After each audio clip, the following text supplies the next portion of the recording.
العلم هو النور الهادي والمفتاح لكل الخير من يرد الله به خيرا. بسم اللہ الرحمن الرحیم. ثم اللام المرققة من أدنى الحافة يليها مع اللثة العليا، ثم النون المظهرة من طرفه مع ما يوازيه تحت اللام، ثم الراء من ظهره بعيد طرفه مع ما يحاذيه، وهذه الثلاثة ذلقية. جی یہاں سے صاحب کتاب علیہ الرحمہ لام، نون اور را کا مخرج بیان کر رہے ہیں، جو عبارت ابھی آپ کے سامنے پڑھی گئی. تو پہلے ترجمہ دیکھیں کہ پھر لام مرققہ ادا ہوتا ہے ادنائے حافہ سے، ساتھ اس کے جو اوپر کے مسوڑوں کے ساتھ، یلیہا مع اللثۃ العلیٰ، اس کے مقابل اوپر کے مسوڑوں کے ساتھ. ثم النون المظہرۃ من طرفہ مع ما یوازیہ تحت اللام، پھر نون مظہرہ ادا ہوتا ہے طرف لسان سے، ساتھ اس کے جو اس کے بالمقابل ہے لام کے مخرج سے نیچے. پھر را ادا ہوتا ہے ظہر لسان سے، جو کہ طرف لسان سے ذرا-سی دور ہے، تھوڑا سا دور ہے، ساتھ اس کے جو اس کے بالمقابل ہے. اور ان تینوں حروف کو یعنی لام، نون، را کو ذلقیہ کہا جاتا ہے. جی لام کا مخرج صاحب کتاب بیان فرما رہے ہیں کہ ثم اللام المرققۃ من ادنى الحافۃ، لام مرققہ ادنائے حافہ سے شروع ہوتا ہے. لام کے ساتھ صاحب کتاب علیہ الرحمہ نے مرققہ کی قید لگائی، تو مرققہ کی قید سے جو ہے مفخمہ نکل گیا. کیوں؟ اس لیے کہ لام مفخمہ یہ حروف فرعیہ میں سے ہے، اور یہاں جو صاحب کتاب علیہ الرحمہ جو حروف کے مخارج بیان کر رہے ہیں وہ حروف اصلیہ کے مخارج بیان کر رہے ہیں. اب یہ لام مفخمہ حروف فرعیہ میں سے کیوں ہو جاتا ہے، اس کی وجہ فرعیت کیا ہے؟ تو اس کے بارے میں یوں کہا جاتا ہے کہ ملا علی قاری رحمۃ اللہ علیہ، علامہ برکوی، علامہ سخاوی علیہ الرحمہ یہ کہتے ہیں کہ بوجہ تفخیم واو اصلیہ کی اس میں کیا ہو جاتی، آمیزش آ جاتی ہے. یعنی جب ہم لام کو پر پڑھتے ہیں تو اس وقت جو ہے واو اصلیہ کی آمیزش اس کے اندر پیدا ہو جاتی ہے، گویا کہ لام مفخمہ خالص نہیں ہوتا ہے، بلکہ اس میں کچھ جو ہے آمیزش واو اصلیہ کی آ جاتی ہے، اس وجہ سے وہ جو ہے حروف فرعیہ میں سے ہو جاتا ہے. یعنی لام اصلی واو اصلی کے مابین ہوتا ہے، یعنی جب لام مفخمہ ادا کیا جاتا ہے تو وہ کچھ تو جو ہے لام اصلی ہوتا ہے اور کچھ جو ہے واو اصلی ہوتا ہے. یعنی مستقل حرف لام نہیں ہوتا ہے، بلکہ کچھ جو ہے وہ لام اصلی اور کچھ جو ہے واو اصلی، دو حرفوں کے درمیان متردد ہوتا ہے. اس وجہ سے وہ کیا ہو جاتا ہے، فرعی ہو جاتا ہے. اور تعریف اپنے حرف فرعی کی اس سے پہلے پڑھی ہے کہ جو حرف متردد بین المخرجین ہو تو وہ کیا ہوتا ہے، حروف فرعیہ کے قبیل سے ہو جاتا ہے. اس وجہ سے لام کے ساتھ مرققہ کی قید لگائی جس سے مفخمہ نکل گیا، اس لیے کہ لام مفخمہ حروف فرعیہ کے قبیل سے ہے، اور یہاں حروف اصلیہ کے مخارج صاحب کتاب علیہ الرحمہ بیان فرما رہے ہیں. جی اس کے بعد فرمایا کہ من ادنى الحافۃ، یعنی ضاد کا مخرج ادنائے حافہ سے شروع ہوتا ہے۔ اب حافہ کسے کہتے ہیں آپ اس کو سمجھیں۔ حافہ کہتے ہیں، جیسے کہ ضاد کے مخرج میں آپ کو بتایا کہ زبان کی کروٹ والا حصہ جو ایک ناجر، 3 تواہین اور ایک ضاحک سے لگتا ہے، زبان کے اس حصے کو کیا کہا جاتا ہے؟ حافہ، یعنی زبان کی کروٹ۔ چنانچہ کہا جاتا ہے حافۃ الوادی، وادی کے دونوں جانب کے کناروں کو حافہ کہتے ہیں، جس کی جمع آتی حافات یا حیف۔ تو ایسے ہی زبان کے دونوں جانب کے کناروں کو کیا کہیں گے؟ دونوں جانب کی کروٹ کو کیا کہیں گے؟ حافہ کہیں گے۔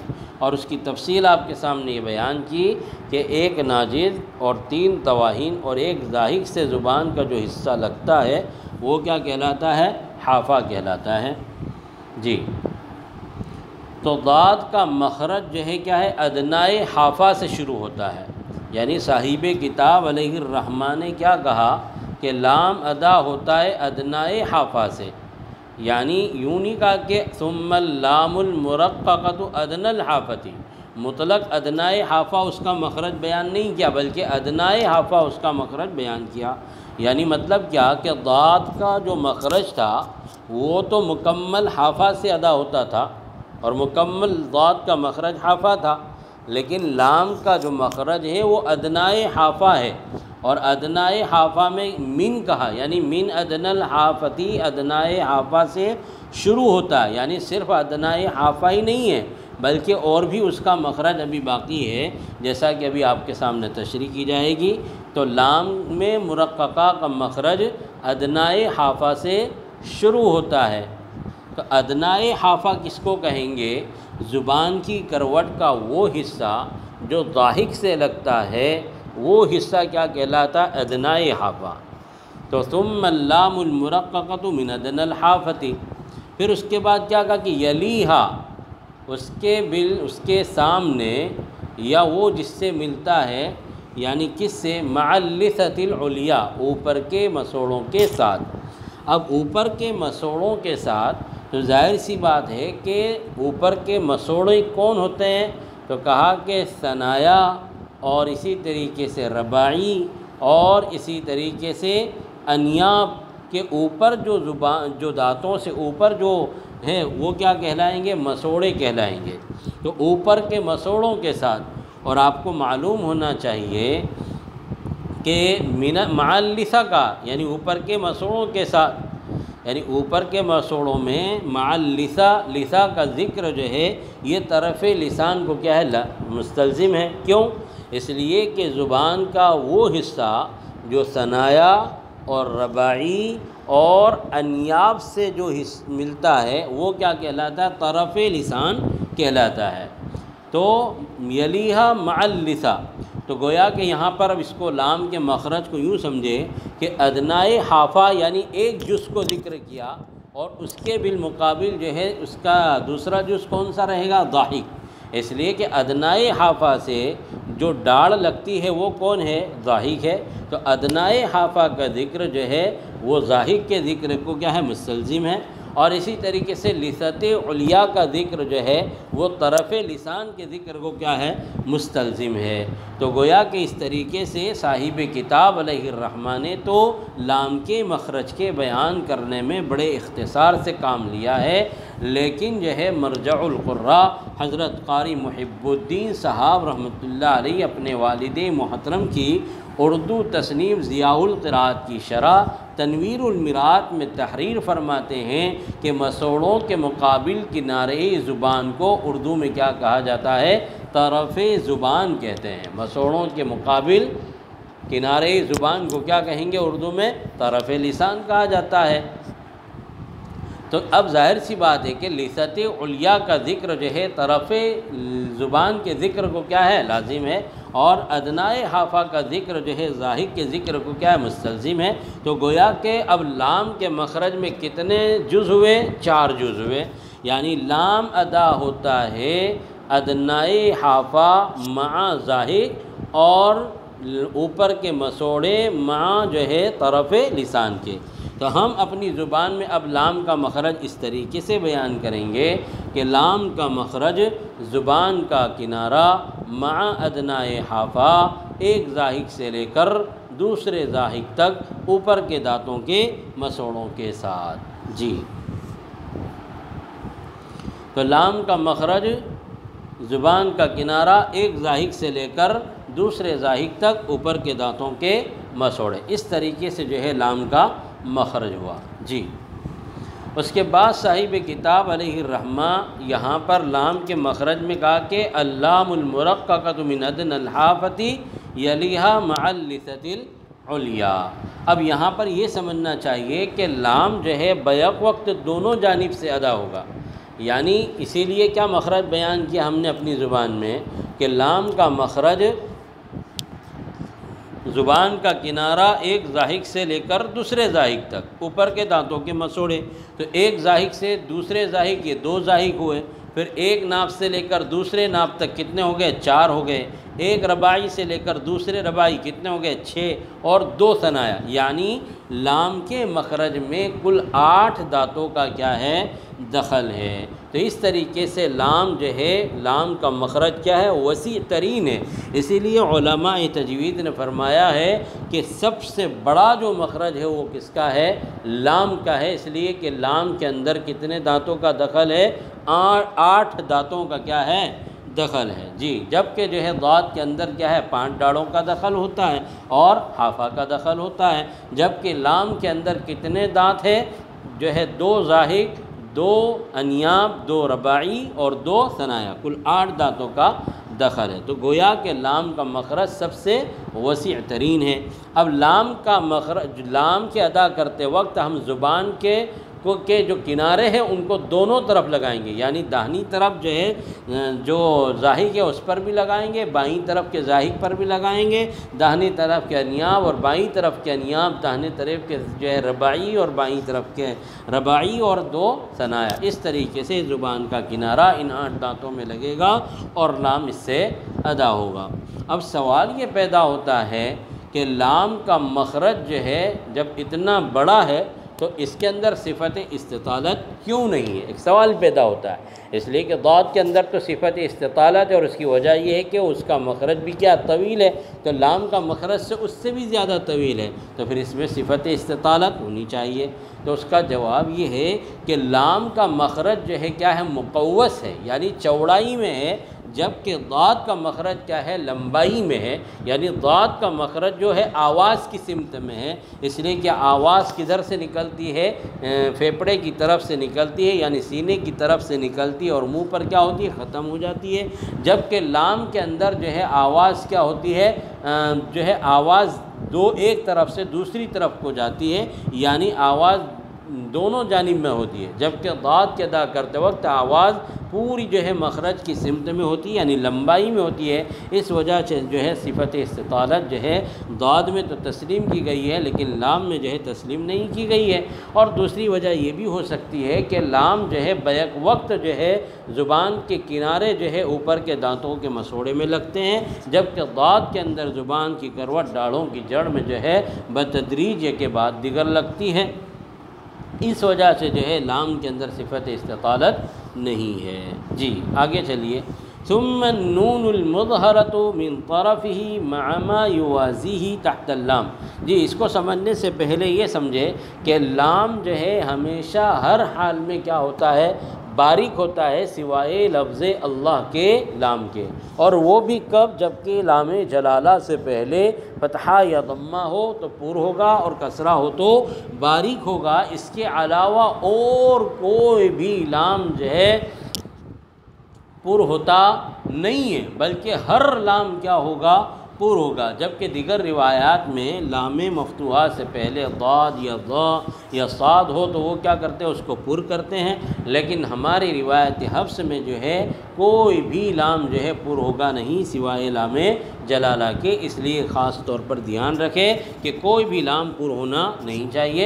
بہت سارے لوگ جو ہے جو لام پر نہیں ہوتا اس کو بھی جو ہے لام پر پڑھ دیتے ہیں، جیسے مثلا سيقول السفهاء من الناس ما واللہ، حالانکہ ما واللہم یہ لام جلالہ ہے ہی نہیں اور یہ لام پر ہوتا ہی نہیں، بلکہ یہ لام کیا ہونا چاہیے؟ باریک ہونا چاہیے. ما ولاہم، ما ولاہم. اسی طریقے سے آپ اس مثال کو دوسری جگہ پر فٹ کریے تو اس طریقے سے کوئی بھی لام پر ہوتا نہیں ہے. جی تو لام ہمیشہ کیا ہوتا ہے؟ ہر حال میں باریک ہوتا ہے. پھر آگے چلیں، ثم النون المظہرۃ، پھر نون مظہرہ ادا ہوتا ہے طرف لسان سے، ساتھ اس کے جو اس کے بالمقابل ہے لام کے مخرج سے نیچے. جی نون کے ساتھ صاحب کتاب علیہ الرحمٰن نے مظہرہ کی کیا ہے؟ قید لگا دی ہے. تو نون مظہرہ کے اندر جو ہے کون کون آئے گا؟ ایک تو وہ نون جس کے اندر اظہار کیا جائے، یعنی نون مفتوحہ، نون مضمومہ، نون مقصورہ، اور اسی طریقے سے وہ نون کہ جس کے بعد حروف حلقی میں سے کوئی حرف آئے تو وہ نون کیا ہوتا ہے؟ اظہار ہوتا ہے، وہ نون مظہرہ کہلائے گا. اسی طریقے سے وہ نون جس کے اندر اظہار مطلق کیا جاتا ہے، دنیا، قنوان، سنوان، بنیان، وہ نون بھی کیا کہلائے گا؟ مظہرہ کہلائے گا. تو اس نون کا مخرج صاحب کتاب علیہ الرحمہ بیان کر رہے ہیں. اب نون مظہرہ کی قید سے جو ہے کون نکل گیا؟ تو کہہ رہے ہیں کہ نون مظہرہ کی قید سے وہ نون نکل گیا جس نون کا ادغام جو ہے بعد والے حرف میں کیا ہوتا ہے؟